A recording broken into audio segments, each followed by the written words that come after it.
Oftentimes, if you take two trees that have really good fruit and you mix them together, that next generation isn't as good as either one of the parents. The you know the tree, it wants to reproduce, but its main interest isn't that it makes a fruit that is desirable for us. Sometimes that plays in it of how trees work with other animals to spread their seed and things like that. And by a tree producing some valuable fruit for humans, it gives us an incentive to keep it alive and spread it. But in rare cases, you get a fruit that's better than either parent. That's how all the good varieties come about in the first place. Is people bred different trees together and they took out the bad ones and kept the good ones. So I've got space to kind of play around with on my property where I can go in and set aside, let's say, an acre and plant a whole bunch of different seedlings of all my different fruit trees in it and just let it grow.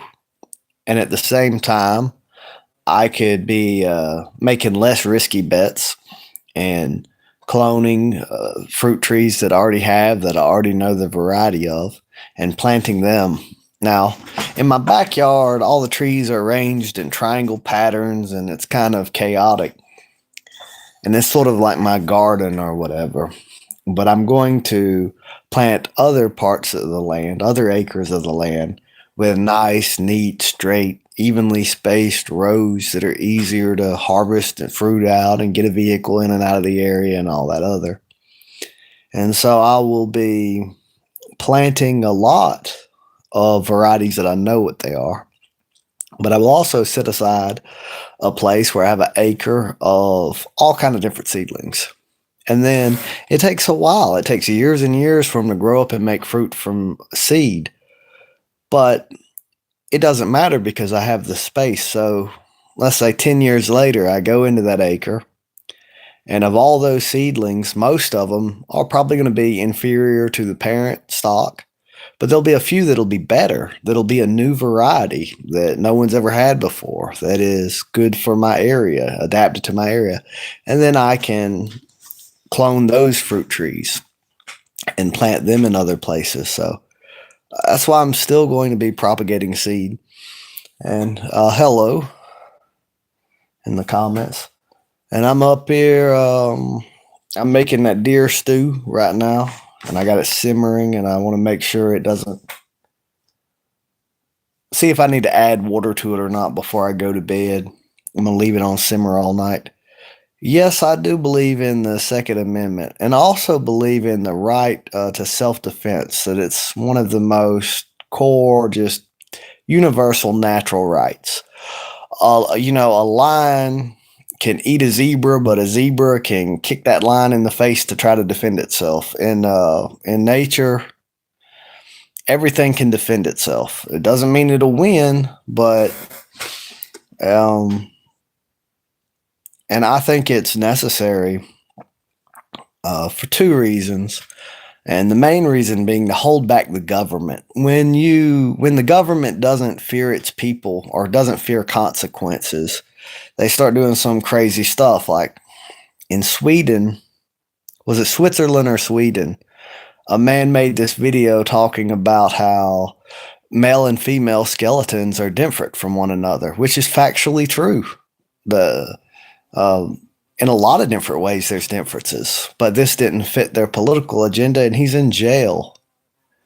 And they can do that to those people. I forget which European country it is, where they've outlawed men standing up to pee. Men have to sit to pee in public restrooms. The government will try to preserve itself as an institution, whether it's good for the people or not. It'll just want to maintain power and keep centralizing. It trends to centralize power. And for a while, this is a good thing. There needs to be some centralization of power to an extent. But the trend is to just keep doing it until it becomes bad for the people and micromanaging everything that it can't really manage. And like this, and it's good to have guns. It's also, it prevents other people from wanting to invade, but at the same time, it sort of holds the government back. And it, it's just like with all things, there's trade offs, and it's some populations, some peoples do not really want the responsibility of freedom. They'd rather be slaves and have safety. See that bug flying around? That's why I keep these spiders. Eventually, that spider's gonna catch his ass, and he won't be flying around no more. Let me scroll down and see what comments I made. Do I believe in the Second Amendment? Yes. Do I smoke trees? I used to.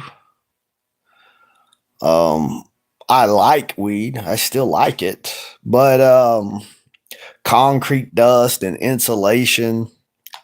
And I don't want to put the blame on smoking, but maybe some smoking and stuff. It's been kind of hard on my lungs.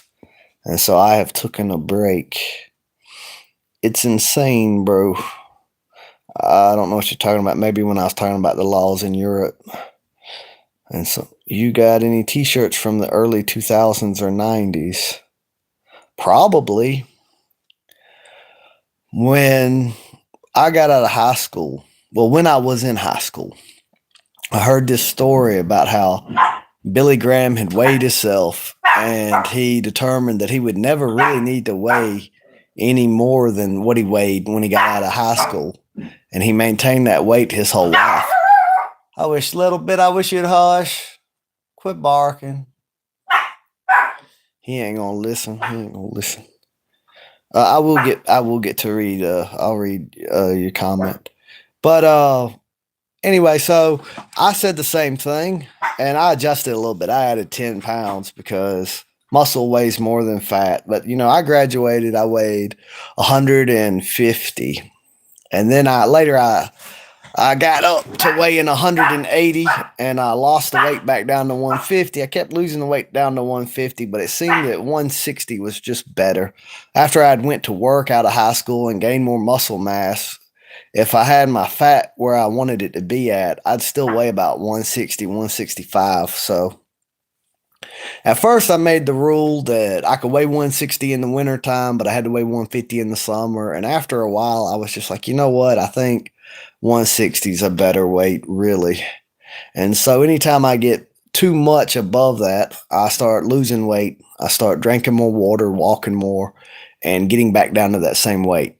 And I said that to say this, that means that my clothes that I wore in high school still fit me today. I'm 38 years old. There's not a lot of 38-year-olds. There's not a lot of men my age that I went to school with that can say that. They can still wear the clothes that they wore when they were in high school. But this meant I didn't have to buy a lot of clothes. The clothes that I got for Christmas when I was 17, 18, 19, I've been able to wear till I've worn them all the way out my whole life. And I've bought a few. When I graduated, I think 6 pair of blue jeans, one for every day of the work week, of Wranglers, and they last a long time. And then I've had people gift me clothes over the years. I don't think I've hardly ever bought any clothes. And so I probably still do have some clothes from back then. I'm 38. Now let me go back and see the comment sections. I also have a few shirts that I hadn't made. Or Jinko Jean. I don't know what that is. You don't read mine. What's that? Let's go back up and see what I missed. I'm gonna sub. I feel bad. Well, thank you for subbing.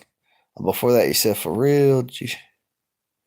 Bro, you smoke trees. I did answer that question. How old are you? I was 38, born in 1987. You have any cool band shirts? I do. I do have a few that Brittany gave me. I guess I can go through and look. I don't even right now.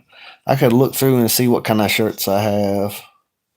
I'm not going to do it tonight, though. Brittany's in there sleeping.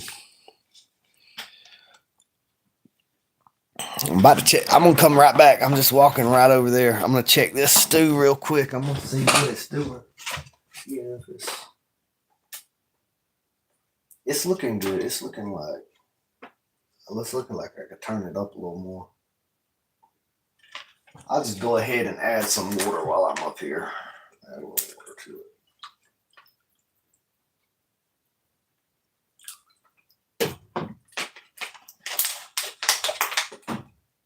Or no, it's got plenty of salt. All right, let's see. Do you have an Instagram? I do have an Instagram, but I'm almost never on it. I think I've got I'm just never on Instagram. I've got a Facebook. I've got 2 or 3 different Instagrams where I forgot the password, made another one, and then found the password.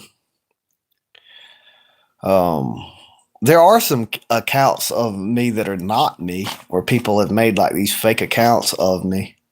But I'm on Facebook. I'm mostly on YouTube though. I started pretty much just using YouTube for all my social media stuff, except gathering information. I still go to Rumble and BitChute, but I started posting things on YouTube, just like I would post on a Facebook wall.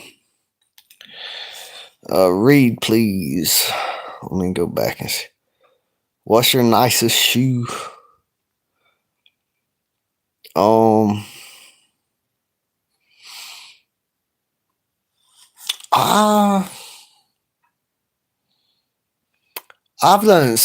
done wore out most of my shoes. I do got a new pair of shoes, but they're some kind of cheap shoe from the dollar store or something. But they're you collect and buy old t-shirts. Well, I know that Brittany got me an AC/DC shirt. There's a Pink Floyd shirt. There's a few different band shirts that she used to work at a thrift store, and they paid her in stuff, not money. She used to volunteer and help this woman that had a thrift store in McRae. And so she'd bring home shirts every day, or I don't know about every day, at the end of the week or whatever. So, and a lot of times people would throw away stuff that they did not know that they had, like some very expensive purses, and they would donate to the thrift store. Expensive, good stuff.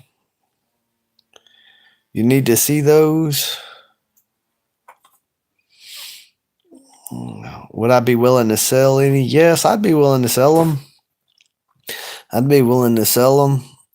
got enough clothes to wear. I would sell them and trade them for fruit trees. Most of my focus right now is it's food production and honey production. I love the bees, but I'm trying to get it to where my land not only makes enough food to feed me and Brittany and people in my family, but also people in, they're making artificial food scarcity, and I'm trying to make an abundance of food, and keep the food prices cheaper. And a lot of it's the middlemen. It's not the farmers. The farmers aren't really asking that much for the food. It's the people who buy the food and then sell it to the stores. They're the ones jacking up the price, and the tax man. Whenever you get a chance, when I get a chance, I will. Well, thank you for subscribing. And fuck, I don't know what you're saying fuck about. But I wish I had a goat. That's what I really want, a few goats, because I could get some. I can't eat grass, but I can drink milk and cheese and make butter and soap and everything. And there's just areas of my property where it'd be nice to have some goats to just keep the briars ate down, keep the grass, and they can forage off of some of the tree leaves too. And they also make manure that's good for plants and everything. And some people say that cows are easier than goats, and some people say goats are easier than cows. And one thing though is I ain't got as much to worry about if a goat tries to attack me than if a cow tries to attack me. I am from Georgia and I am in Georgia and I've lived most of my life in Georgia. My dad was in the Air Force and government forced us to move to San Antonio, Texas for a few years, but then we come back to Georgia. Texas was like a strange place where I like a lot of things about Texas, but there's some things about Texas that are just was kind of strange, you know? It's like you'll have these people and they'll be wearing suits and cowboy hats and Indian turquoise, and they will. I don't know. Texas has a bunch of different cities that have different cultures, different regional areas act kind of different than it's not one monolith, you know. But but I was in San Antonio, Texas, where it was dry and dusty and dead grass and no trees. And I just miss Georgia. I miss the oaks and the pines, the abundance of trees. And I like being in Georgia.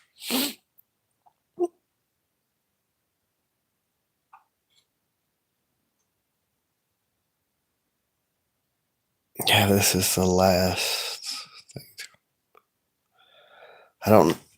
Oh, your name. Okay.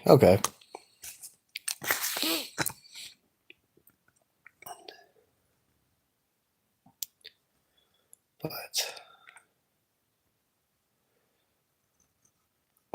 I'm thinking about getting some of that dappled willow and making living fences out of that. There's other plants that I have already on my property that are pretty easy to root. I've got a lot of different kinds of willow and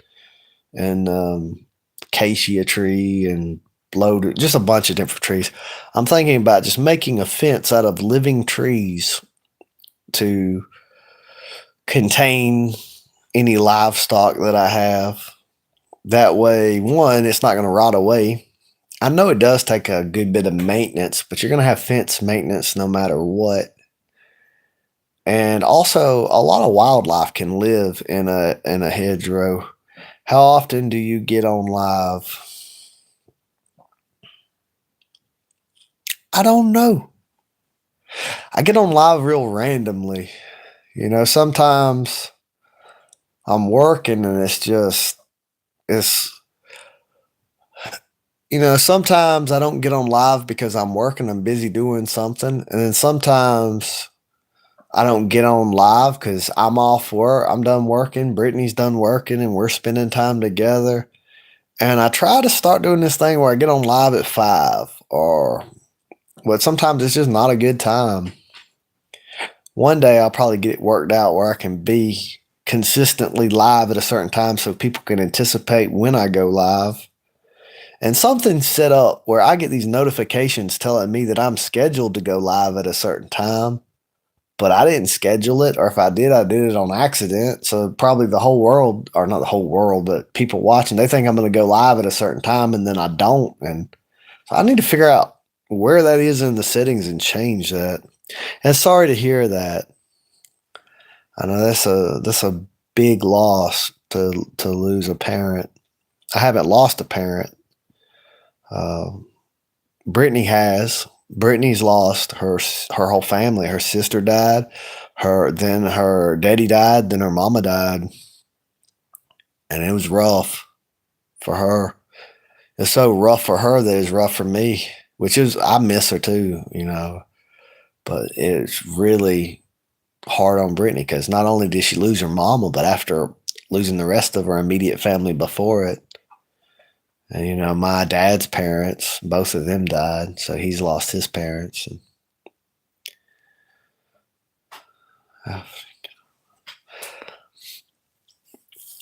I'll probably get on live more than I used to, though.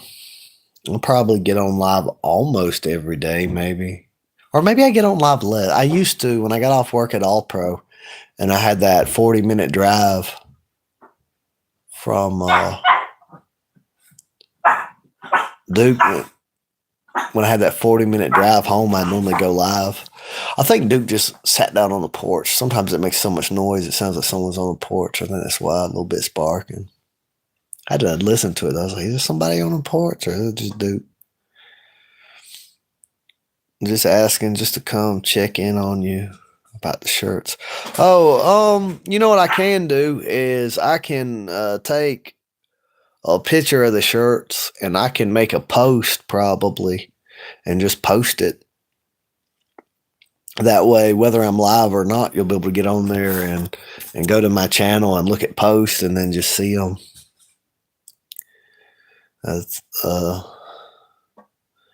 yeah, but sometime around 5 p.m. Eastern Standard Time, I'll probably go live. Maybe. Thank you. I appreciate everybody subscribing. You know, I had 6 years of nothing. This channel was just dead. And I uploaded videos and I didn't get no views and I deleted them and I should have just kept them up there. And then one day I was like, why don't I just, you know, some of these videos I have in my phone that I just have, you know, I'll sometimes record videos of stuff I'm doing in my garden to go back and watch later, you know, to go back and see the trees after they've grown 2 or 3 foot, or see the grandchildren of the chickens that I used to raise, or whatever reason. I'd keep videos in my phone. And one day I was like, why don't I just upload all the videos I already have on my phone? And I did that. And the Hey Clyde video got like 7,000 views. A lot of views in Italy and Germany. Men over the age of 55 in Italy and Germany. And I guess it got shared on some kind of group page or something. And then I started getting people actually watching my channel. Hey, Wade Purvis. Hey, thank you for that deer meat. I'm cooking some right now. I'm cooking some deer stew over there. I got it simmering. Wade Purvis is in the comments. That man has a wealth of wisdom and knowledge on all types of subjects. Finance, politics, theology, natural sciences like survivor skills, hunting, trapping, fishing, farming. When we moved here, I might have been younger than 15, but somewhere around 15 or somewhere around in there, I started talking to him. He was our neighbor. Mama, we had in McRae. I think I first met him in McRae. There was like and we had some. He's a trapper, and he helped trap an animal for us, and I started talking to him. And talking to his dad when his dad would hang out around the dump. And I learned a lot of things. He told me about the Federal Reserve. So before I went into high school, I knew about the Federal Reserve. And when I went to go live with my dad, I had internet access. We grew up poor. And the school would give us all kind of projects that would require the internet, and I didn't have the internet. And they'd say, well, you can go to the library. And I'd ask my mom, and she'd say, we ain't got the gas money to go to the library. So it wasn't really like I could just go to the library. But when I went to go live with my dad, I had internet access. And my dad worked for, I don't know, he worked for Turbo, then he worked for Scientific Atlanta, and he worked for Cisco, and he worked for just different computer places. And he would do networking and programming and tech support and also teach other people. He has some kind of doctorate in computer engineering, some kind of something. And so he would always have these internet boosters at his house where he just had super good internet service, super fast internet. And so I already had all these ideas I wanted to research in my head from talking to Wade Purvis about the Rothschilds and the Federal Reserve and the stock market and all kind of things. And when I went to go live with my dad, I had the opportunity to open up a share builder account, start trading in the stock market. And I had the internet to where I could start researching a lot of things. And then a lot of people got tired of hearing about the Federal Reserve, and a lot of people just would not believe that the US dollar wasn't backed on gold, even though it wasn't. They just would not. It would take years. It would take like 10 more years before anybody would even listen. The same thing when I was talking about population collapse. It was 15 years before anybody would listen until Elon Musk said something about it. And the same thing about the whole Israeli Palestine conflict. People are very slow to notice things. You know, it takes a while. Any new idea that they didn't come up with on their own, they don't want to accept it, and they ridicule it and reject it, and they don't even have any. Like, they won't even look at the evidence. You can show them the evidence. You can say, look, they're GMOing, they're genetically modifying these tomatoes. They'll say, oh, no, they're not. No, they're not. And you say that it's being done, and nobody believes it until finally a law gets passed where they got to put it on the food that this is made with genetically modified organ. And then I can just show then they believe it. But man, a lot of people are not informed and have no interest to be informed. They really just watch slop. You know, they almost distract themselves from having an opportunity to be informed about anything. I used to try to turn every sheep to wake up every sheep, and I learned that that's not the way the human species works. It's actually meant for there to be a lot of followers, a lot of worker. Everybody is not really meant to be independent thinkers. Most people are just there to really just follow the crowd. Most people don't have an interest in being in a leadership position or being free because they don't want the responsibility, and they don't even want to do the work of critically thinking. Most people just want to kind of go with the path of least resistance. And so trying to wake some people up will just get them to turn and hate you. Like, it's not for everybody. You know, talk to those who listen. If people don't want to hear it, don't waste your time. They might be ready later to hear it. Yeah. But then it's refreshing when you find people that,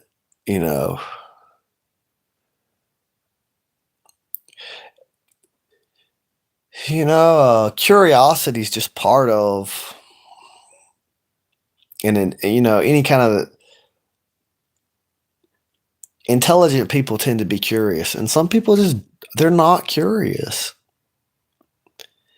And, but it's kind of like the human body, you've got a head, feet.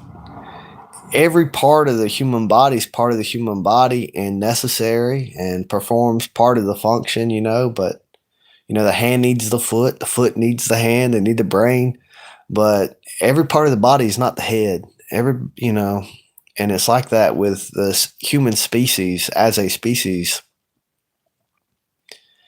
So, sheesh. Yeah. So, I don't know. I was just here for a second watching that stew. So I said I'd go live. And so I'm going to just set aside that 1 acre in that triangle to just grow all kind of seedlings. And then years from now, most of them will be almost worthless. And then there'll be a few that are probably even better than the parent plants, but most of them won't be all that good. And I'll just chop them down and burn them for fuel or mulch or whatever else and replace them. But then, a lot of the land, I'm just going to go on the more safe bets of cloning the fruit trees that I already have. What I do is, the trees are spaced out because they're going to get bigger. But in the meantime, I plant bushes and herbs and annuals in between them. And then as time goes on, there'll be less and less plants in between them, and they'll just take up the whole space. So if you go outside and look, normally on the drip line of all your trees, you're going to have some kind of herb or bush. It wants to be there, and you can fight that, and you can always, You can say, I'm not going to let anything be on the drip line or near the drip line of my trees. I'm gonna remove everything, and something's going to always try to be there. Or you could choose what's there. You could say, well, I don't want these blackberries growing there. Let me put a blueberry there or a lavender plant there. Now, eventually, the tree's going to grow bigger and shade it out. It's going to force it to kind of move off the edge. But you can be using that space in the meantime. You could be using, while the light is still there, while the other tree's roots don't need that area yet, you could be using that area because you already got to go over there to water the fruit tree. You already got to go over there to mulch the fruit tree.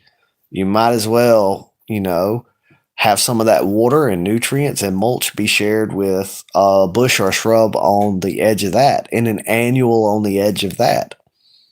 Picture like, if you look at a field and you watch it over time, where it starts off as just grass, and then you start getting taller weeds. And as you start getting taller weeds, water moves off the property slower. If it was all dirt, water would rush off of it. It's amazing how just grass slows. Like you take a 5-gallon bucket of water and pour it down a hill with grass, and watch how slow it moves compared to if it's a dirt hill, how fast the water just rushes off. So as you get your taller plants, you get more shade to the ground, and you get more water starts being held in the area, more biomass starts to rot, and the soil starts to build up. And all these tall weeds kind of act like a windbreak, and it shelters young trees. Then young trees start to grow in the area, mostly evergreens, pines, things like that. And then they start to shade out those weeds. They start to drop mulch and pine straw and everything. And then hardwoods start to spring up and grow. And eventually there's no grass in the where there was grass. The leaves of all the hardwoods and the pines have completely shaded out, and there can be no grass there. And then there starts being all this decomposing material for fungi. Fungi starts to grow in the area. And fungi starts to actually want these trees to live, to get this constant supply of leaves and twigs and sticks that fall. And they start adjusting the pH for the trees. They start moving nutrients from one plant to another with this network. And eventually it starts letting the gigantic trees grow that we don't hardly see anymore. The super, super, super trees. And, and eventually they even shade out the smaller trees. But eventually there's going to be a forest fire or a flood or something. Eventually it goes back. It goes back from forest to field and field to forest. And so you can kind of ride this wave. And we don't normally do this in agriculture. We normally keep it down to the grass level, the annual level, year after year after year until we drop the water table too low and turn it into a desert and a dust bowl and make a hard pan in the soil. And there's a lot of videos. A lot of times things get discovered by accident. There's been a lot of there's times when you can no-till and there's times when you can't. But there's been a lot of progress made in no-till farming. And one of the first success stories with no-till farming, where it kind of got started, is this woman was paying this other man to till up the fields. And it got to where, I forget if she didn't have the money or he wasn't around, and she just couldn't do that hard work of tilling it all. So she just started to cover it with straw and mulch it. And over time, the soil built up and the soil was soft. Earthworms and fungal networks, and just the soil become a living soil that was spongy and was good soil. And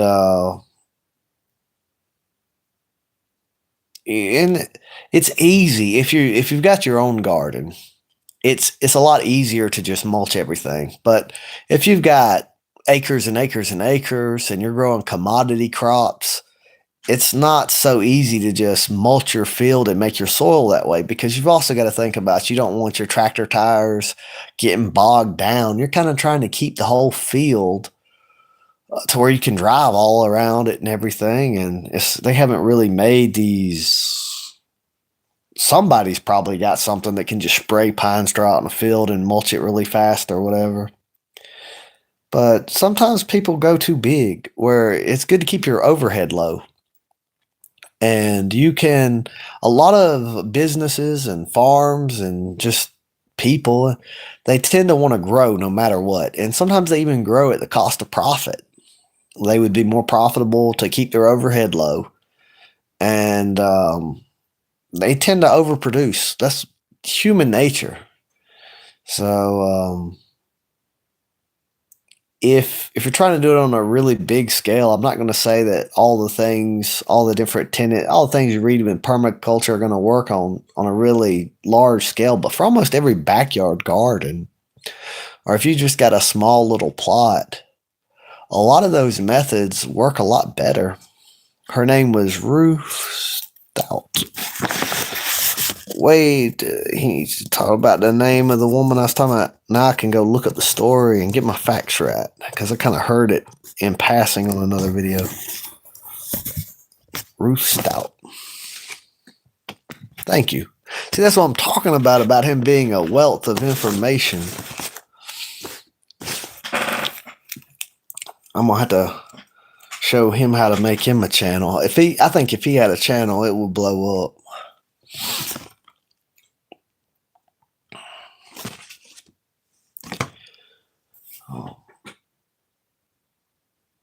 I don't think that Stu's doing nothing. I'm not trying to bore nobody. I don't really have too much ideas of what to talk about that ain't already talked about. We used to have this rule where, like, for every minute of talking, we spent an hour of preparation. Back at the Bible college a long time ago. And I should probably apply that principle to this channel, and I don't, but I probably should.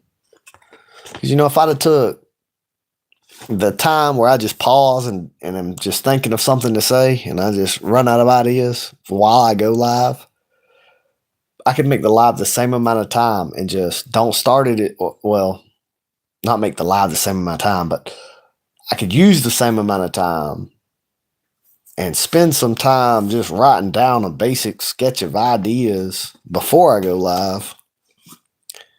That would probably be better for me to do.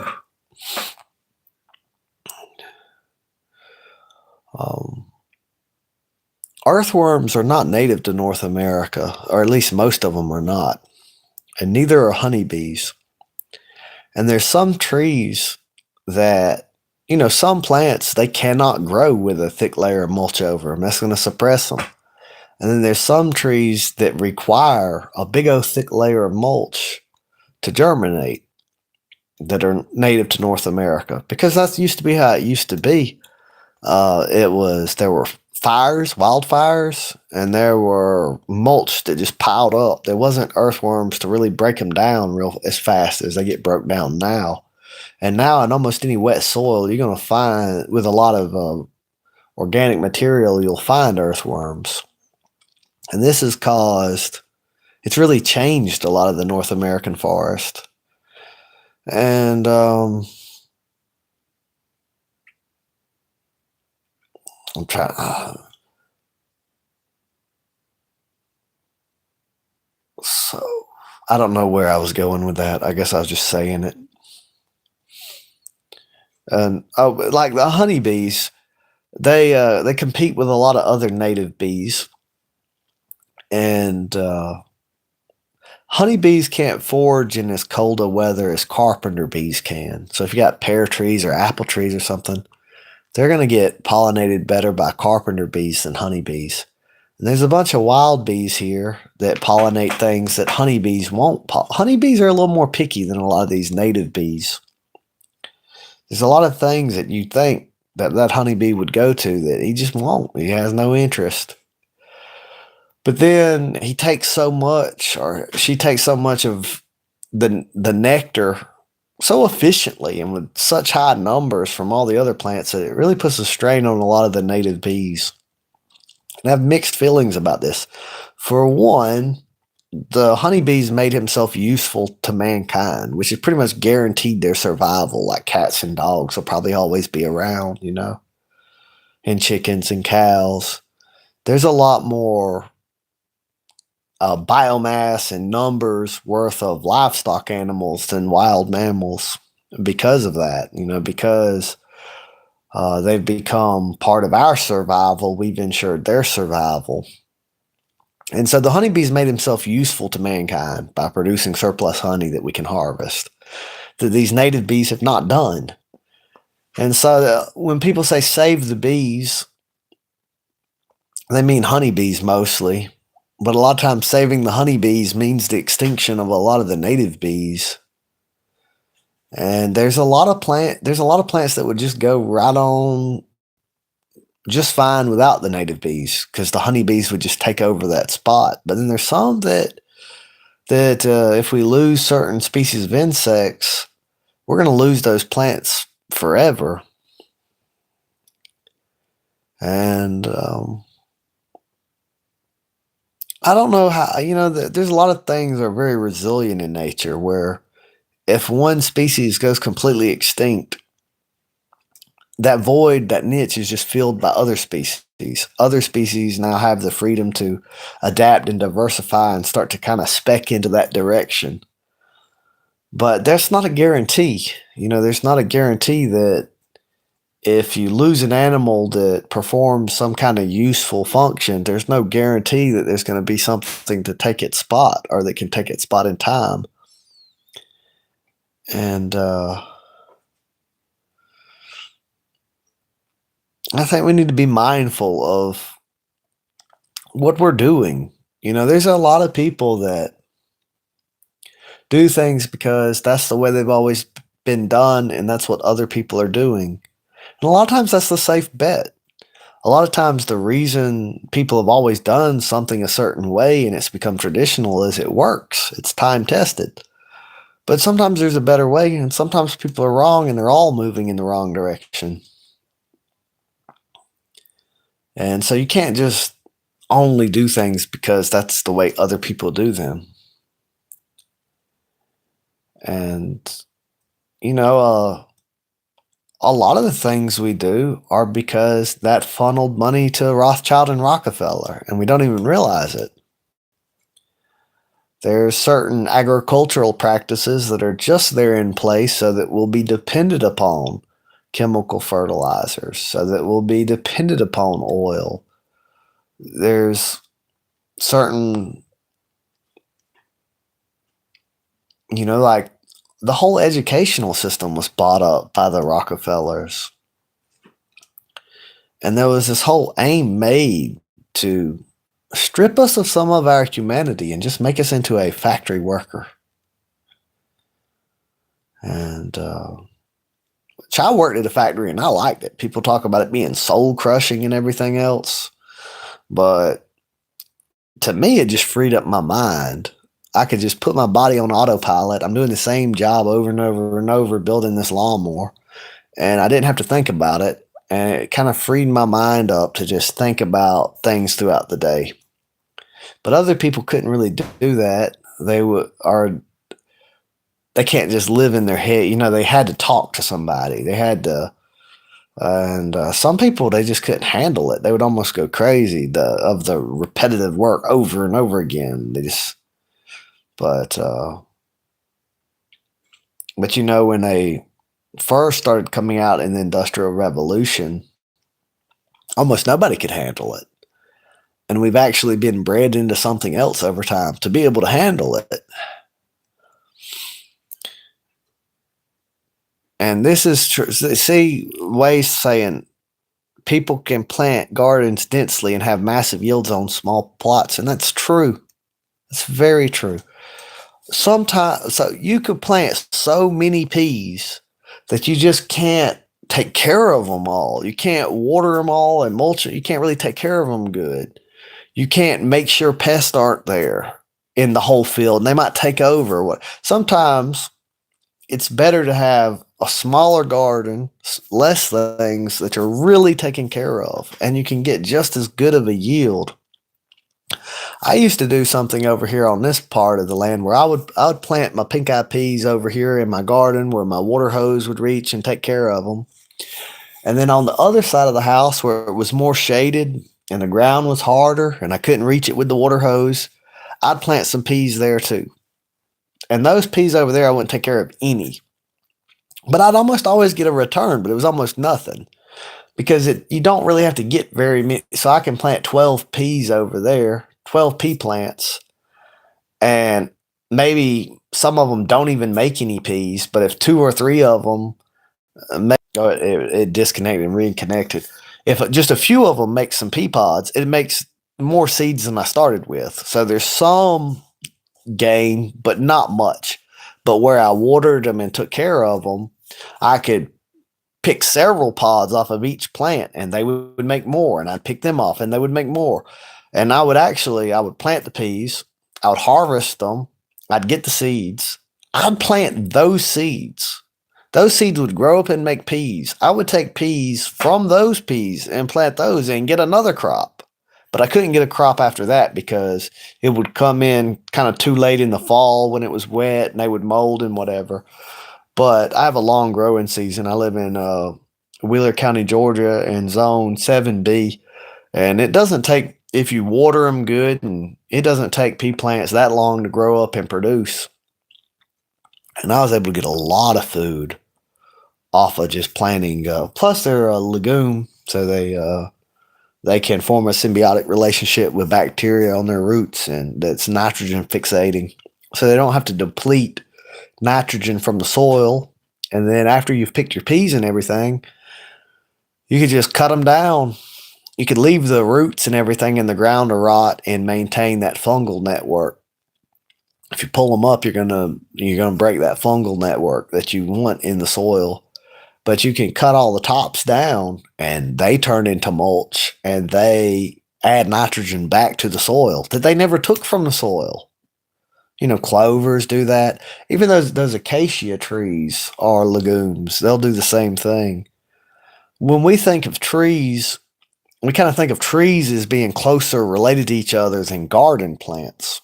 But some trees are closer related to broccoli than another tree. Some trees are closer related to a fennel weed.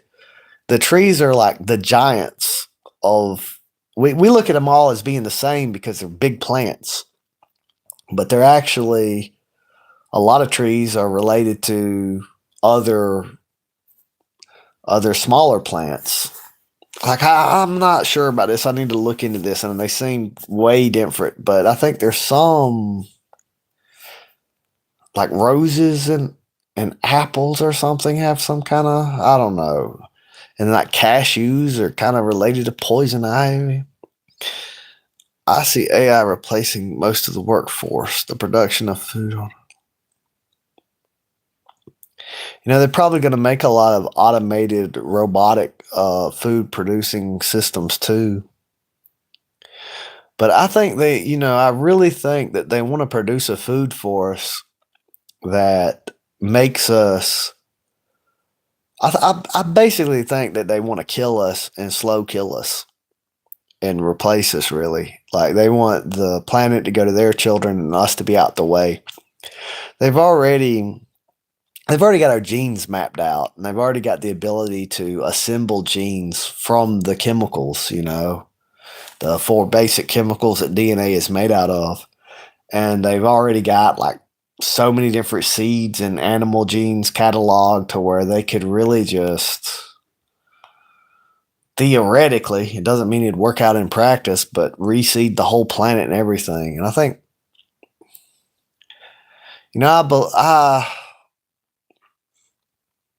I don't know if the Oralinda book is a forgery, but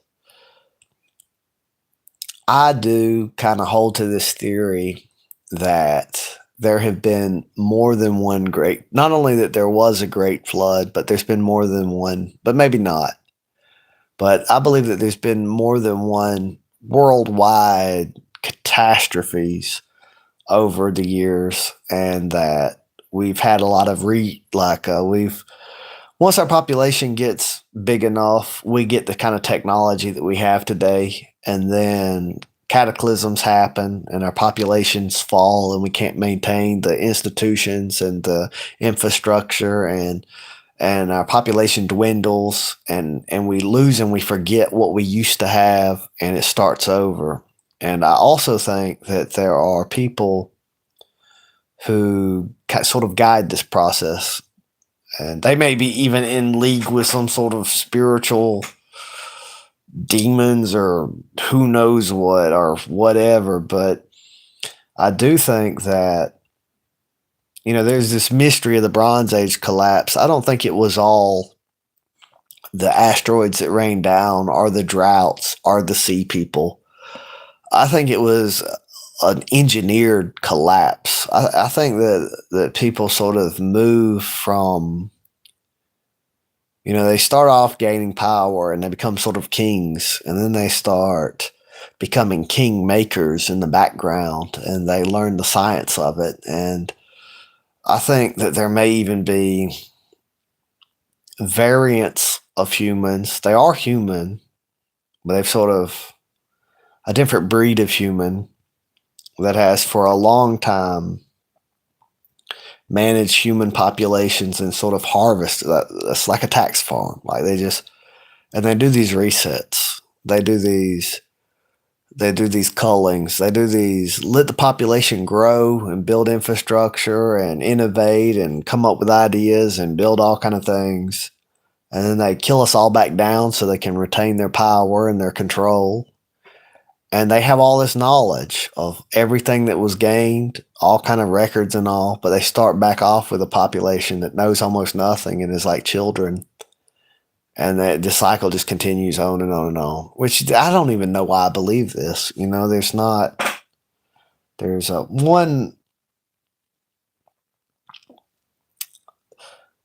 don't believe that we were hunter gatherers for millions of years and then one day just, come up with agriculture 6,000 years ago, and we go from, I don't believe that there were millions and millions of years of humans being dumb and almost on a monkey level of intelligence, and then they just sprout up cities all of a sudden and all this technology all of a sudden 6,000 years ago. And I think that humans have always been smart for a very long time and always understood that if you plant a seed, it'll grow.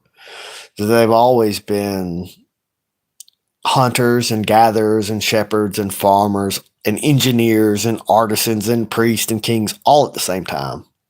We've always been, and it's not that there's been this continual progress from caveman to modern man, from no technology to more technology. I think it's more in cycles and circles, and that it's just once we get the population, it allows for specialization. It frees up people to be able to do different things and to be more, like if you only got 10 people in a tribe and you got to survive, everybody's pretty much got to get food. And your main costs are getting food, shelter, and clothes. And that's all of your efforts. But then as you get more people, and you get synergy and you get surplus, people start being able to spec into arts and science and other types of things. But,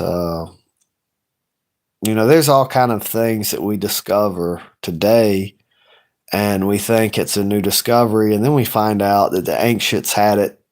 They already knew about it, and then we lost it. And right now, like if you was to just grab up a bunch of Americans and you were to go throw them out in the wilderness, none of them knows how to make a smartphone. None of them knows how to make a TV. A few of them know, like me, I know how to make a power plant. It doesn't mean that if I was thrown out into the wild with people that I would be able to get up all the resources to do it before my life ended. So you could imagine, like if a bunch of us crash landed on another planet, and we know about spaceships, and our spaceship's broke. And then we got to work on this other planet, and we got to try to get the parts to fix our spaceship. And we almost are about to get that done, but then we got to get our food, and we got to get our shelter, and we're being attacked by aliens and stuff, and it just gets to where we can't do it. We can't fix it. And then our kids might not ever even know. You know what I'm saying? I'm just making a crazy scenario, but you can imagine where, let's say, take Noah's Ark, right, and his sons.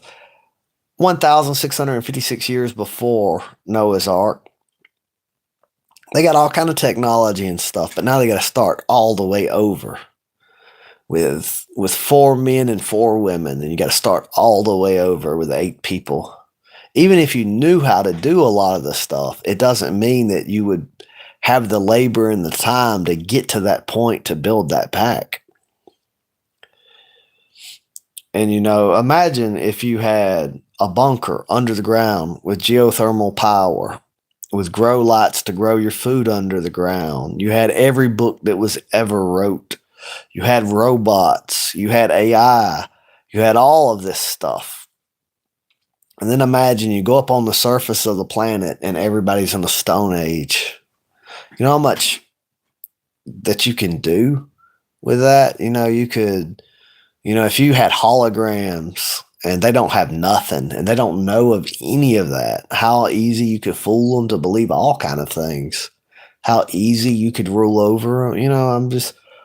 And I don't know that this has happened before in the past, but I do believe that there are people today that want to create this reality for the future where, the peasants, the peasants started to, after the Black Plague, the population died off. But before that population had died off, the population before had built a lot of infrastructure, a lot of fruit orchards, a lot of farmland. They had made a lot of farmland, and the standard of living went up insane after the plague. Because now you had a few people who now had a lot more resources and a lot more wealth and a lot more surplus. And as time went on, they become the merchant class, and just artisans, just people in general, would start to take power away from the kings and the lords. Just over time, the average individual person's gained more power. We're not just like it's not just a few kings ruling over nations that are like slave plantations. And I think that a lot of these families that are sort of used to being kind of spoiled in that way, they want to go back to those times. They want their peasants again. They want to rule. They don't want to have to ask us. They don't want to have to convince us. They don't want to have to deal with elections and all this kind of stuff. And I think that they want to do a reset. And I mean, they say they want to do a reset. They say they want to reduce population. And I think it's, like people, it's not comfortable to believe these people really want to do what they say they want to do. But it's not wise to ignore when somebody tells you who they are. It's not wise to say, well, I don't want to believe that's who they are. Let me reimagine that they don't really mean that. The people at the World Economic Forum, Bill Gates, the royals, a lot of these people, they mean it when they talk about depopulation. And what they mean is they want you dead. They don't want them to depopulate. Look how many kids these people have. Like, while they're trying to get us to not have kids, they're having a bunch of kids. Bill Gates, I forget how many kids he's got, but he's not trying to not have any kids. I agree about that North American Free Trade Agreement being bad for America. There were a lot of things, Clinton gets a lot of credit for being good for the economy, but if you really look at what he did with with trade agreements and restructuring the banks. What he did was kind of good for the economy in the short term, but very bad in the long term. So it kind of made the illusion that, yeah, things are good.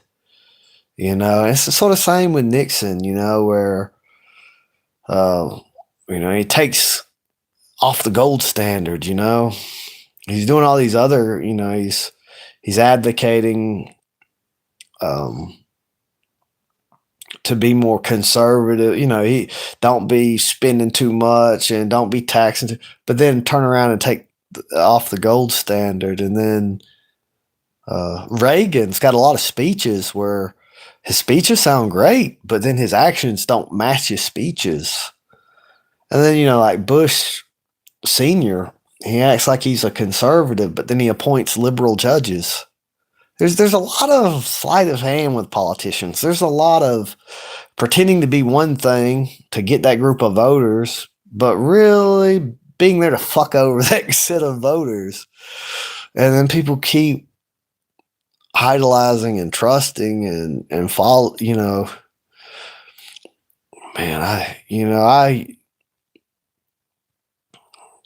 I'm very disillusioned with politicians and all. Like man,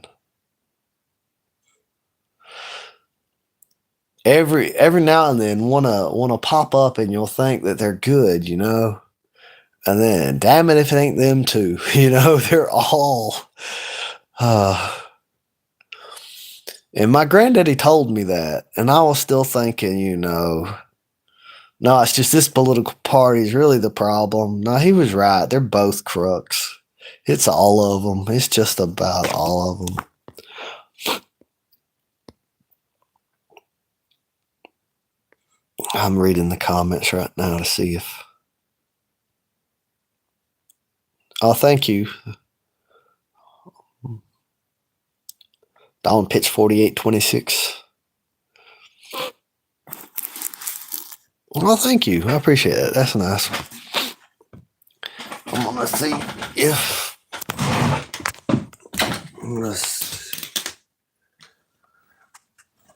I think I might stir it up a little bit. I might have put a little too much water. It'll cook out. I just don't want it scorching. I think I'm gonna turn it down, even down a lot. Yeah, it needed to be turned down. It's boiling. I'm gonna stir it before I go to bed, but I don't think I'm gonna stir it yet. I don't think it's gonna scorch or nothing. I'm always so ready for spring. I'm so ready for spring. I love it when I can go back to planting. And there's a few things that I was supposed to plant, a few flowers and stuff Brittany wanted that get planted in the late fall. But I wasn't thinking that. I was thinking they'd probably be planted in the spring, and then I looked it up. It's too late to plant them. Now I got to wait a whole nother year. But this rain come in. It had gotten dry before this rain come in. It's good timing for this rain to come in. And I had been spending a lot of time watering everything because it just started getting dry. And then now I'm going to put the mulch on everything. Hold that water in there. That way when all this cloudiness goes away, if it does, I don't know if it is going to heat up again before winter comes. But I want to get the mulch on there to kind of keep the ground insulated and hold the moisture down, suppress the weeds. And also it's fall. All these leaves have fallen. There's plenty of mulch available. And I think I'm going to rake up a lot of maple leaves and just put them in the chicken pen. Normally I put grass straw and hay and stuff. Sometimes I put some pine straw in there, but I try to keep that to a minimum, almost none, because like a lot of birds and reptiles, it's not really good for them to breathe in. A lot of them anything with like, pine, cedar, anything like resinous like that. But it's also not good for them to walk on wet ground and shit. So if I ain't got nothing else, I will put some pine straw in there. But I'd rather just put mostly maple leaves. everything. But if you think about it, right, about the whole AI hurting the job market, when you and a lot of people use the argument like, well, people said, well, look at all the jobs we lost that were based on the horse when we went to the train and the car, but it just freed us up to do other things. And they use the same argument with the AI, but it's not quite the same. It's not quite the same. Because if you're really thinking about it, and it's going to just hurt every single job field that there is almost, why do it? Do we really need it? And the thing is, we're shifting our dependent. We're going to wind up like, would you rather be dependent upon AI or other humans?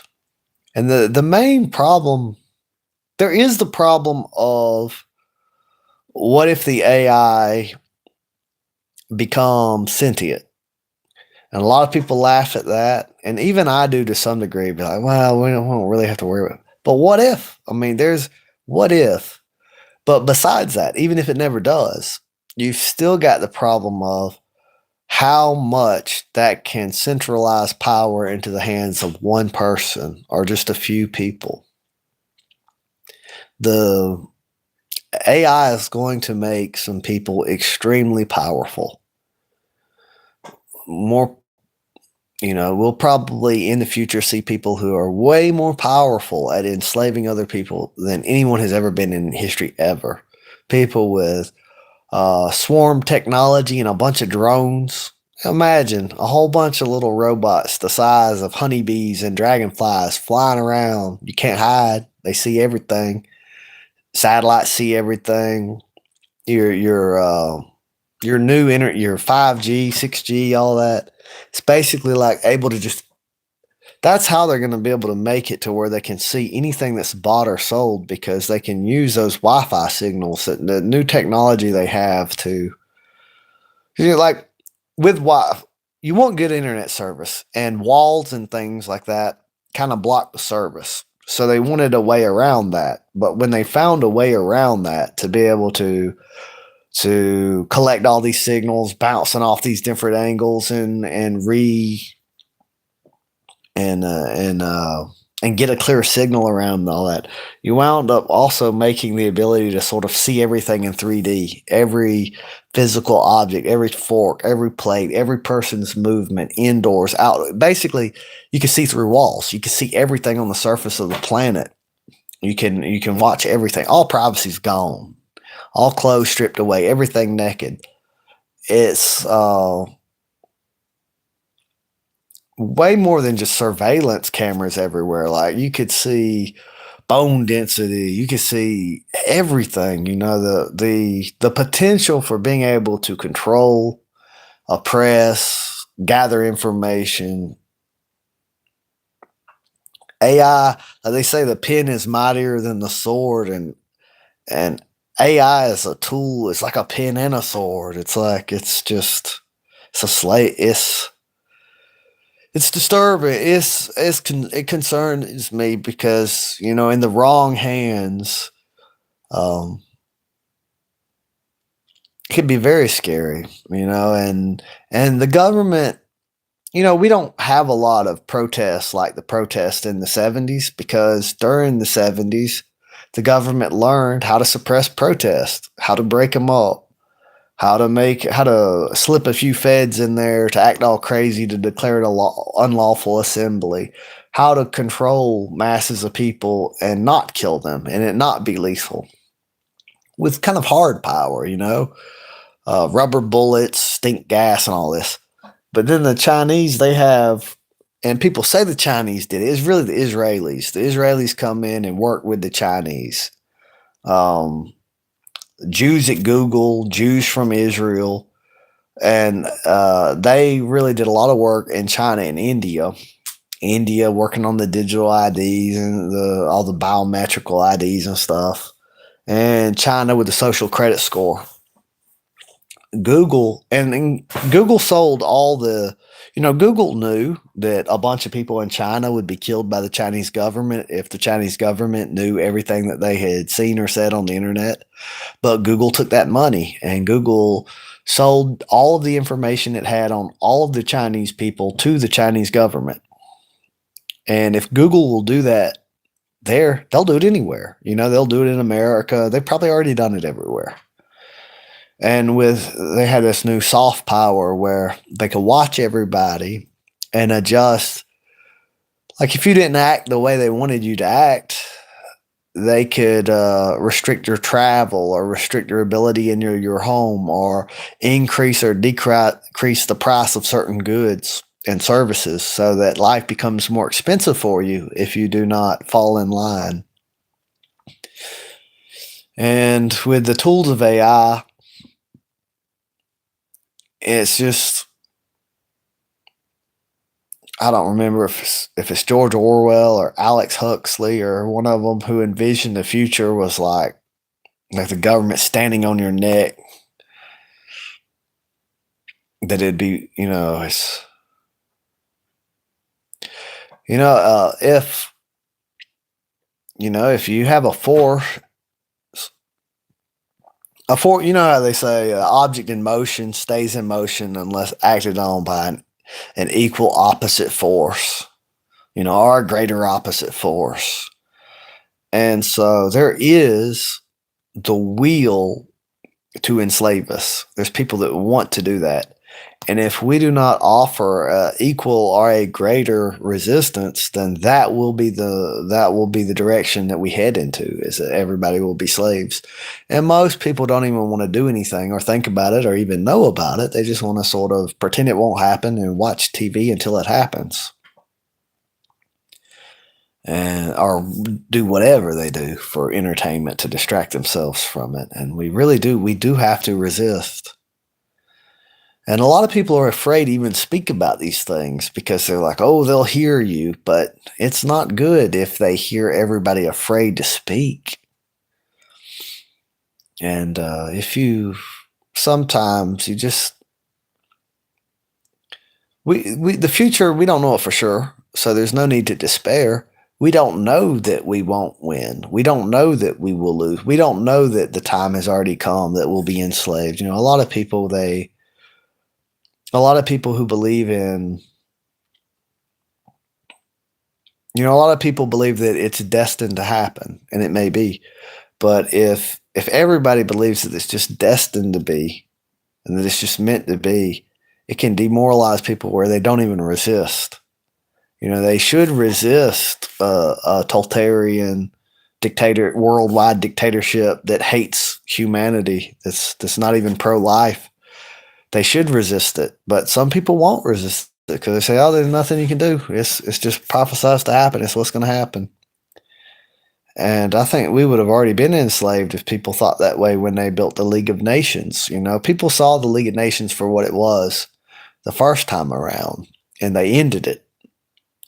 And then they got complacent, and it come back as the United Nations, And just like they were able to end it before, they can end it now. And these people who want to enslave us, these very rich Jews, they've become very arrogant.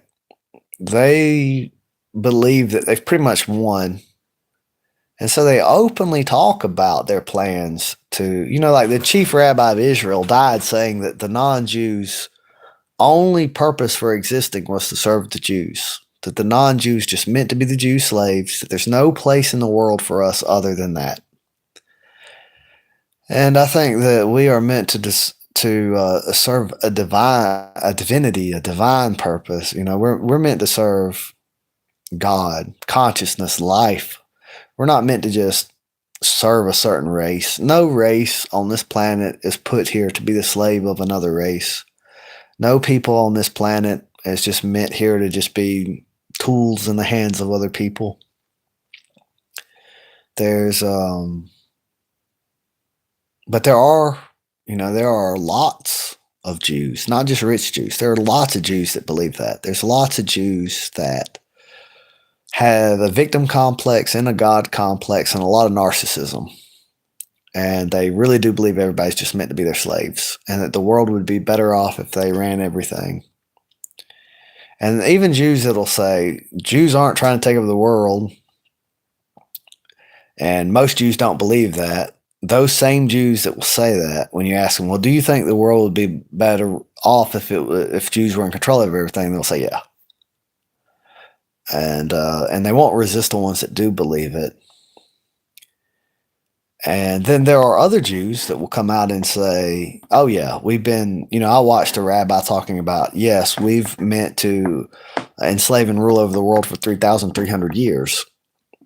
And if I say it, it's a problem. But if they say it, it's not a problem. And then if I say it, they're not going to say I'm lying. They're just going to say I'm a bad person for saying the same thing that I'm hearing them say. And I think it's important to mention that they're Jews. Like you'll hear a lot of people say the elites, the globalists. But I think it's important to point out that it's the Jews. And it's not just certain Jews. It's Judaism itself tends to keep producing. There are a lot of dangers to Western civilization in Islam, but it's very apparent and very open. It's very clear.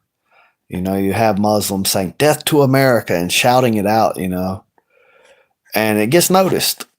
They say we'll have the Sharia here and there, but the subversive actions of the Jews goes unnoticed and protected and sanctioned. And the Jews are almost worshipped like a false Christ. It's like anything that Jesus would be, that's how the Jews are seen. That the Jews are the source of the blessing. They've sort of replaced God with the Jews. Their God is the Jews. They worship the Jews. There's like 30% of Americans, God is the Jews. They worship the Jews. The Jews can do no wrong. The Jews are infallible. The divine blessings come from blessing the Jews. And it's just, and Bill Gates is a Jew. The Rothschilds are Jews. The Rockefellers are Jews. Through their matriarchal side of their family, they're related to the Rothschilds. The Warburgs, Chase, who owns the banks, the media, the textbooks, the social media, who owns Google, Peter Thiel, BlackRock, Jews, Larry Fink, Peter Thiel. Who's pushing all the AI? Who's pushing all the social credit system or the IDs or who is, like Bill Gates is out here trying to he's making ticks.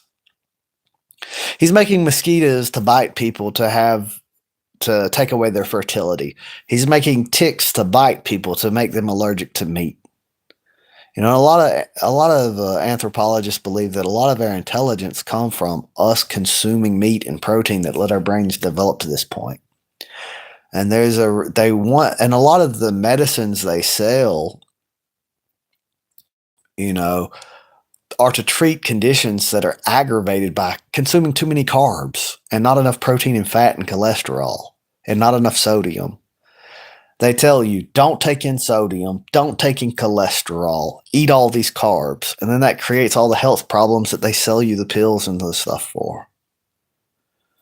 And who got into the medical field and switched all the natural cures out for petroleum-based synthetic chemical cures? Is the Jews. Who's always pushing to let a whole bunch of non-compatible cultures and people into all these other nations. And they even say it, there's so many of them that even say they want to destroy the West and pivot to Asia. And it just goes ignored. And the Indians have been very naive in trusting Israel and letting them come in to help them do a census of all of India and get everybody's DNA and their eyes and their digital cards, and they're give them money and all this.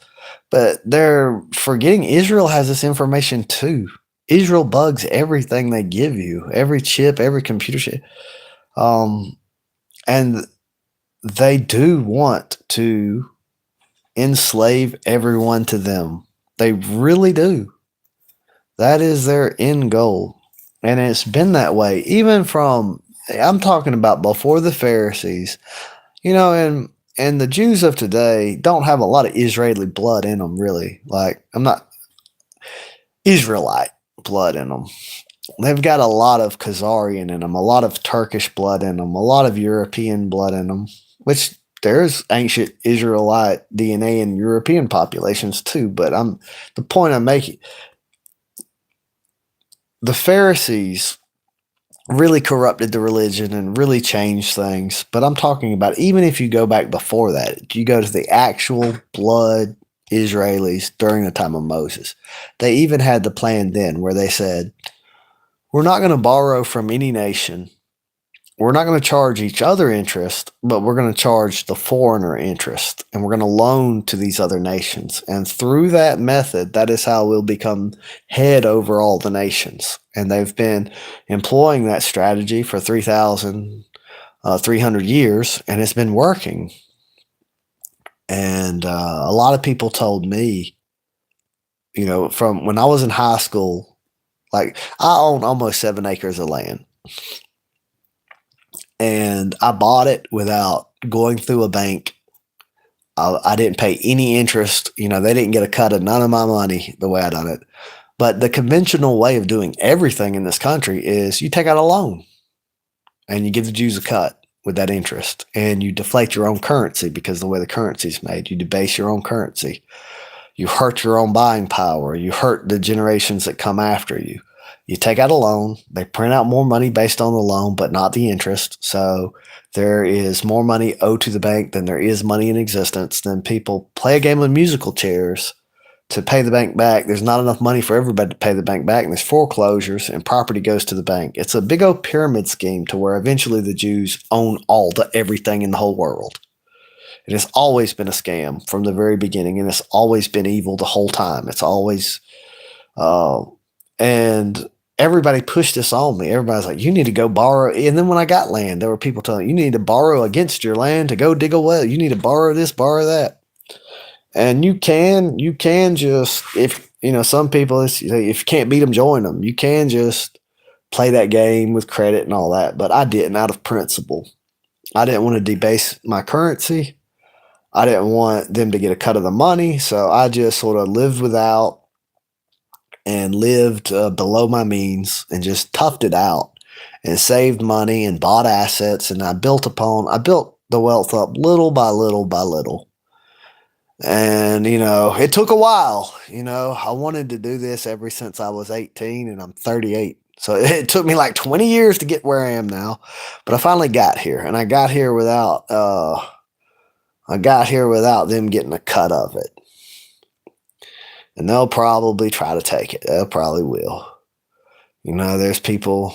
But anyway, I'm going to stay positive, But it's in people's mind that that's what you do. That you just take out debts, you take out loans, and that makes everything more expensive for you because you're not just paying its cost, you're paying its cost plus interest. Plus, you're paying another cost of the very process you engaged in is going to lead to your currency being debased. It's going to be why everything costs more for you in the future. If no one took out any loans from this bank whatsoever, then the prices wouldn't keep going up. The dollar wouldn't keep getting weaker. Now, they probably would just start printing money just to print money. If nobody would take out any loans, they probably would just want there to be inflation to rob you of your borrowing power and your ability to save. Most of it's to keep you from passing wealth down from one generation to the next. They want a lot of that wealth to be siphoned off and go to the Jews. And you can't choose who you are or who your parents are. There are plenty of Jews that are very good people that don't have anything to do with any of this. And there are plenty of Jews that don't know, like they really don't believe that there are rich Jews at the head of all this stuff. Like they really think, they believe what they've been told, that they're persecuted for no reason, and that people don't like him for no reason. And the people, like, so with the Jews, wealth is distributed a lot different than a lot of other races, where even though the Jews tend to do better than other populations, the elite of the Jews have way more money than all the rest of the other Jews. And they're willing to sacrifice a lot of the other Jews to advance their causes. And they're willing to, they wanted a lot of Jews to die in the Holocaust so that they could get more support for building Israel. The Rothschilds, not only did they negotiate getting the land from the Turks by way of the British, because the Turks wouldn't give it up, but also they've built a lot of the buildings there, a lot of the streets there. And there's prophecies about the Antichrist and this king who does as he pleases, and him invading the land of Israel from the north and dividing it up. And everybody's looking for that to happen in the future. But if you look at how the Rothschilds bought land in Israel and how they settled it and how they moved in, they come in from the north down through the Jezreel Valley, divided up the land the same type of way. And they're against Christ. So I would say that the Antichrist is already in the beautiful land. He's already pitched his tents in Jerusalem, that he's already divided the land. And I would say that the nation of Israel is that Antichrist kingdom that is trying to take over the whole world. They lead with all the AI, the cybersecurity, the drones. All the nations use a bank that funnels money to them. Every member of the International Monetary Fund, like the International Monetary Fund, by a treaty at the UN, it cannot be held accountable by any country. It cannot be sued in any court of law in any country. It's above it all. So it doesn't matter what they tell you. They do bring in a lot of non-Jews to work at the IMF. They kind of hide who runs it and owns it and everything. They've always used this tactic, with and that's a lot of what the Mason organization is for. But it's totally them, man. It totally is them. Every time we're like, well, who wants to put a microchip in you and control you? Who wants to control all buying and selling and surveilling? And if you go, it's always a Jew. I mean, people conspire all the time, and there is a big us versus them. They have a very strong in-group preference and identity and nepotism. And if you go and you listen to rabbis talk about, they get financial advice and all, they'll talk about nepotism openly and about how they use that in their communities to keep wealth and get wealth to flow to them and everything. And then if I say they do it, then it's a problem. But, I'm not lying. If you just go and you listen to them, you'll hear them, like I'll say, Grok's been programmed to say certain things, and they've all these things have been programmed to say certain things. So, if a lot of people, there's a lot of simple-minded people that they'll go and they'll Google something real quick, and they'll come back and they'll say, well, Google said this. And it's who owns Google? How is, the algorithm, how is that set up? You gotta keep in mind that they own the media, and they own these things, and these things are not set up to just tell you the truth. They're not just going to tell you, yeah, we did the Bolshevik Revolution. Yeah, we were going to kill every Christian in Poland had someone not invaded. And they were working on it. They killed a lot. Like just in Ukraine, we hear about the 6 million all the time, but 7 million Ukrainian Christians were starved to death by the Jews alone in Ukraine, by the Bolsheviks. Their death count's more like 200 million. And it's like, I don't want to talk. I don't, like one.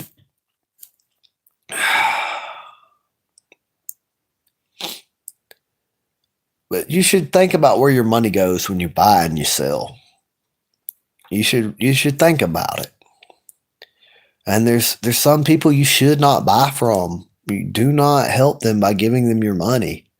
Do not pay a tax or a cut to them if you don't have to. And there's no need to do violence on anyone. But there is a need to be aware. And you don't need to trust everyone. And you don't need to do business with everyone. And you do not need to invite everyone in. And you do not need to let everyone know everything you know, and you do not need to. So it's, everybody's not the same. Everybody's not like you. Everybody's not working with the same motivations and the same goals. Everybody doesn't want to get along to get along. Everyone, you might not be racist, but other people are. And you may not want to, you might think, well, surely they don't want to enslave me because I don't want to enslave no one. Well, some people do want to enslave you, and they do want to kill you. And they do want, and there have been a lot of Jewish rabbis for hundreds of years that have been saying that all European people are Edom, or all European people are Amalek, and have been writing about that we need to be genocided. And they've been actively working to kill us. And sometimes they get caught, and it comes back on them. And then they say, oh, we got attacked for no reason. But, so...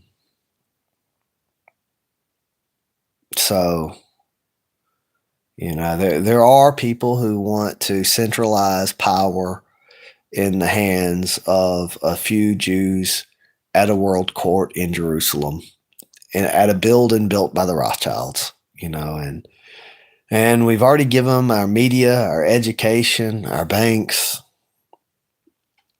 and it's amazing how my people.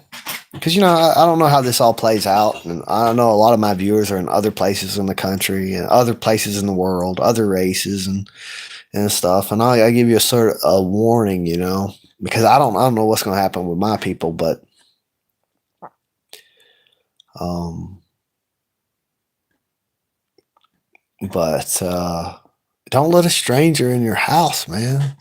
Don't let someone, know who's coming in,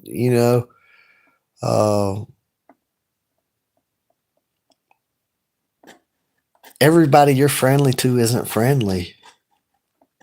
And a lot of my people, like my grandparents' generation and their parents' generation, they did not really think things through about what's this going to mean for the future of their grandchildren. They were thinking, what gets me cheap stuff today?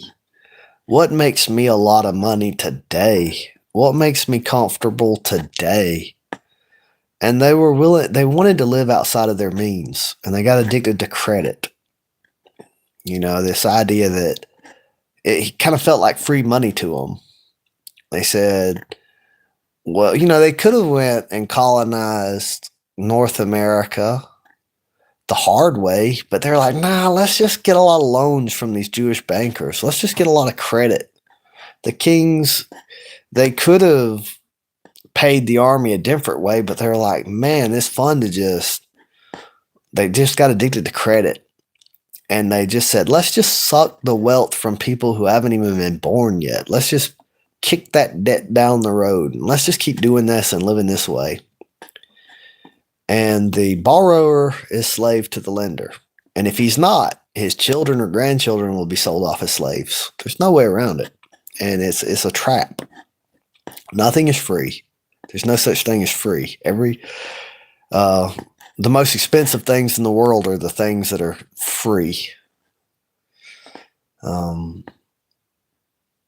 Like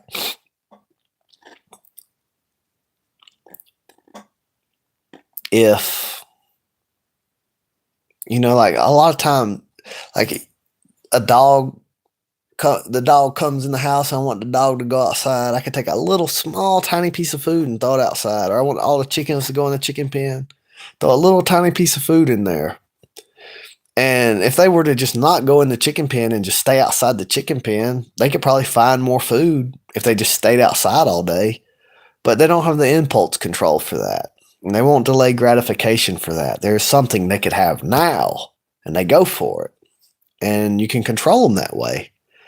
And it's the same thing with people. Most of your welfare programs, they're not done because of a good heart to help people. They're done to pay people to stay poor, to pay people to be dependent, to not develop independence, to not develop their own systems, their own. So it, to keep people from developing, to keep them stunted, to stunt their growth. The black people in America started to have a move for nationalism in the 60s. And they had a lot of their own businesses, and they were networking and building their own communities, and they were being very successful, and they could have gained a lot of political power.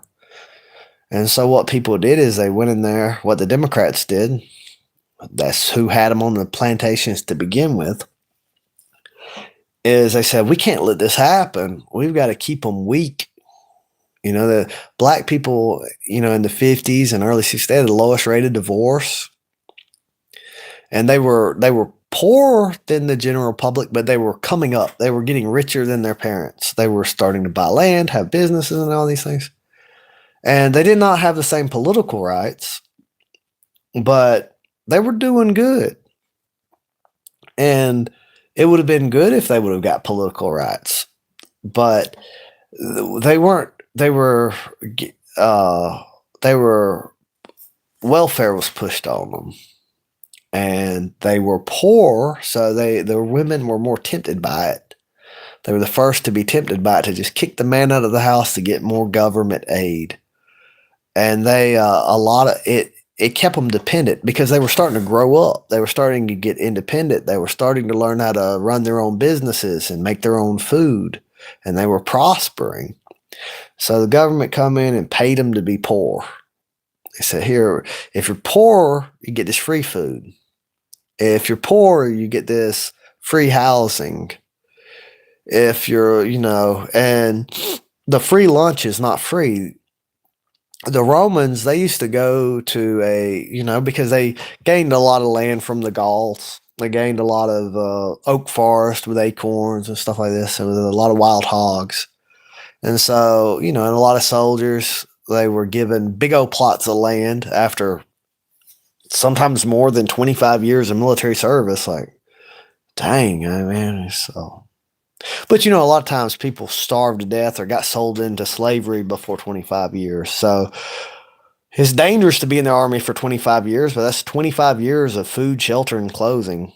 So that's, you're going to eat every day. So that's why now it seems like it's crazy to work to go serve 25 years for a small farm plot, but it made more sense back then. But anyway, so they wanted to get these wild hogs domesticated, and they'd gather up all the acorns and dump them in a spot. And these wild hogs would get used to coming there for the free food, and they would build a fence around them and eventually close up the gates. And the free food was there to catch them, to take them out of the wild and domesticate them and eat them. The free food wasn't there because they cared about the hogs. The free food was there so that they could begin to eat the hogs. And it's the same thing with EBT. And a lot of people, they think when I'm against a lot of these social welfare programs, they think that I'm a heartless bastard that doesn't care about the poor. But I grew up poor. The oldest of 7 children, and my mama didn't go get EBT or any of that kind of stuff. And we grew up. I know what poverty is. I know what it's like to be very hot in the summer with no air conditioning and very cold in the winter. And I know what it's like to not have what everyone else has at school. And, I know what it's like to, your clothes are bought at a yard sale and they got holes in them and people are making fun of you and you shoot, I know what it's like to be poor. So I don't want anybody to be poor, but you need a sort of hunger to get out of poverty. And what a lot of these government subsidies do is they take the hunger and the ambition away. a full belly takes your ambition away. Now you got prolactin, if if I get real full and I go have sex with Brittany, what am I gonna do? I'm gonna go to sleep. Your prolactin levels are gonna go up. You're gonna rest. You're gonna get more done when you're hungry and horny than when you're full. And just nut it. I'm not trying to be vulgar or anything, but I'm just saying, if and it's also, it kind of sort of trains your brain, right? Where you work and then get rewarded for your work. That's positive. But if you don't do nothing and then get rewarded for doing nothing, you become a do nothing. There's so many, it's not just black people, it's a lot of white people. Per capita, it's more, black people are more likely, but their population is less. There's way more whites in the country, so there's more whites on welfare. And it's trending up. There's more and more whites applying for the free lunch, and it's not good. You look over there. Did it fix poverty in their community? No. Did it fix anything over there? No. Do you want to copy that? Don't do it. And a lot of people had pride to where maybe they needed it, maybe they should have got it, but because of their pride, they wouldn't do it. They're embarrassed about it. They're like, nah, I make my own way. I'm not taking that free shit. And that's actually a good thing. And, there's a lot of people that they say they need it and they don't. There's a lot of people that could have grown, maybe not all of their food, but some of their food, and they never did. They never went hunting or fishing or farming because they got this EBT. And so they never developed those skills because they don't have to. And I'm not saying get rid of all social welfare programs and have no safety net whatsoever, but there's benefits of not having no safety net. There's benefits of being on death ground where the only way forward is forward. And people work off of incentives.